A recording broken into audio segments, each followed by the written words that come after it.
মালয়ালম সিনেমার অভিনেতা ফাহাদ ফাসিল গ্ল্যামার দুনিয়ার মানুষ হলেও তার ব্যক্তিগত জীবন খুবই সাধারণ আর সাদামাটা। আর এই বিষয়টি তাকে দিয়েছে অন্যরকম এক খ্যাতি। সোশ্যাল মিডিয়া থেকে দূরে থাকায় ভক্তদের মাঝেও তিনি বেশ আলোচিত। মজার ব্যাপার হলো, এই আধুনিক সময়ে অভিনেতা ব্যবহার করেন না কোনো স্মার্টফোন। 16 জুলাই তার নতুন ছবি মডিউল টাইমসের জন্য এক অনুষ্ঠানে যোগ দেন ফাহাদ। সেখানে দেখা যায় তিনি ব্যবহার করেন একটি কিপ্যাড ফোন। স্মার্টফোন না হলেও সে ফোনের দাম শুনলে চোখ উঠে যাবে কপালে। ফোনটি ছিল যুক্তরাজ্য ভিত্তিক মোবাইল ফোন কোম্পানি ভার্টুর তৈরি, যার দাম 11,920 মার্কিন ডলার বা 10 লাখ রুপিরও বেশি।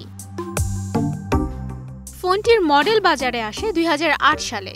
এই ফোনে ব্যবহার করা হয়েছে টাইটেনিয়াম ধাতু, চামড়ার তৈরি মোড়ক এবং তার ওপর বসানো হয়েছে নীল রঙের মূল্যবান পাথর। ফোনটিতে আছে একটি বিশেষ বোতাম, যার মাধ্যমে পৃথিবীর 170টির বেশি দেশে 24 ঘন্টা ব্যক্তিগত সেবা পাওয়া যায়। সোশ্যাল মিডিয়া ব্যবহার না করা প্রসঙ্গে ফাহাদ জানান, তার কখনোই কোনো সোশ্যাল মিডিয়ায় অ্যাকাউন্ট ছিল না। ব্যক্তিগতভাবে মানুষের সাথে যোগাযোগ করতে পছন্দ করেন তিনি। দুবাইশি বুশরা, স্টার নিউজ।